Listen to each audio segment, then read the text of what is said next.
नमस्कार. श्री स्वामी समर्थ. आपल्या सर्वांचे पुनश्च आपल्या चॅनलवर स्वागत आहे. आशा करते की आपण सर्वजण स्वस्त आहात, मस्त आहात. आज आपण जाणून घेणार आहोत दिवाळीच्या अत्यंत पवित्र आणि महत्त्वाच्या दिवसाबद्दल. ते म्हणजे नरक चतुर्दशी. दिवाळी म्हणजे आनंद, उत्साह आणि प्रकाशाचा सण. पण या प्रकाशमय सणाची खरी सुरुवात होते अंधारावर विजय मिळवून, आणि त्यात विजयाचे प्रतीक म्हणजे नरक चतुर्दशी. कार्तिक कृष्ण पक्षातील चतुर्दशीला साजरा केला जाणारा सण म्हणजे नरक चतुर्दशी. हा दिवाळीचा दुसरा दिवस. काही ठिकाणी याला काली चौदस, चौथी किंवा यम चतुर्दशी असंही म्हणतात. या दिवशी लवकर उठून अभंग स्नान करणं, शरीरावर उटणं लावणं, यमदीपदान करणे ही परंपरा हजारो वर्षापासून चालत आली आहे.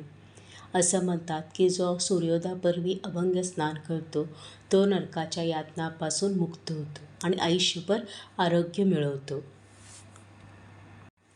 नरक चतुर्दशीच्या मागे सुद्धा एक पौराणिक कथा आहे. चला जाणून घेऊया या कथाबद्दल.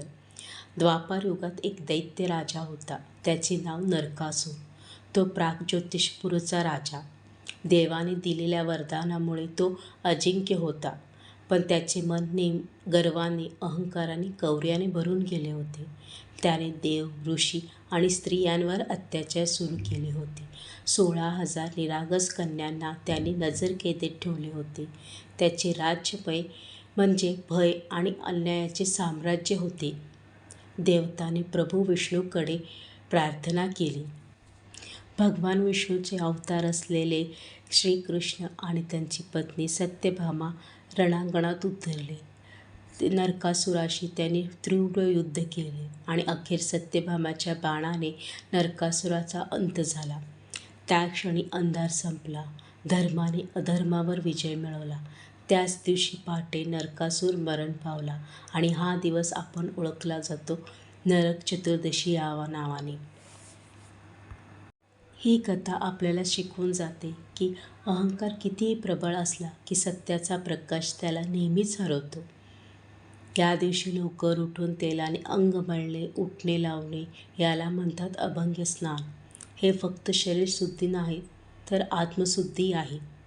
संध्याकाळी यमदीपदान करण्याची सुद्धा परंपरा आहे. घराच्या दाराशी अंगणात एक छोटा दिवा लावला जातो. तो दिवा यमराजाला अर्पण करून त्याच्याकडे प्रार्थना केली जाते. हे यमदेवा, आम्हाला आरोग्य दे, दीर्घायुष्य दे आणि आमचे मृत्यूपासून संरक्षण कर. या दिवशी महाराष्ट्रात फराळाचे उद्घाटन होते. करंजी, लाडू, चकली, शेव, अनारसे या फराळांचा घराघरात सुगंध पसरवतो. आई आपल्या मुलांना स्वतः उटणे लावून स्नान घालते. हा क्षण केवळ विधी नाही तर प्रेम, माया आणि संस्काराचे प्रतीक आहे. काही ठिकाणी कृष्ण आणि सत्यभामेची पूजा केली जाते या दिवशी, कारण त्यांच्या सहाय्याने अंधारावर प्रकाश विजय मिळवला होता. नरक चतुर्दशी अर्थ केवळ दैत्यवध नाही. आपल्या प्रत्येकाच्या मनात एक छोटा नरकासूर लपलेला असतो. राग, मत्सर, लोभ, अहंकार, ईर्ष्या या रूपाने. या दिवशी आपण त्या अंधाराचा नाश करायचा संकल्प करूया. मनातील नकारात्मक जाळून टाकूया. प्रेम, प्रकाश आणि शांततेचा दीप पेटवूया.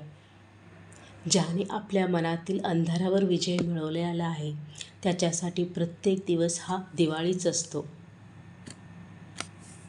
नरक चतुर्थीला आपणही आपला अंधार दूर करूया. क्रोधाऐवजी शांतता, द्वेषाऐवजी प्रेम आणि अहंकाराऐवजी नम्रता स्वीकारूया.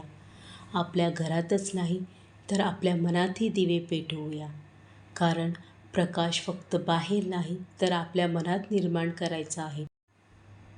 आपल्या सर्वांना माझ्याकडून नरक चतुर्दशीच्या आणि दिवाळीच्या हार्दिक शुभेच्छा. ही माहिती आवडली असेल तर व्हिडिओला लाईक करायला, शेअर करायला आणि चॅनलला सबस्क्राईब करायला विसरू नका. पुन्हा भेटूया. नमस्कार. श्री स्वामी समर्थ.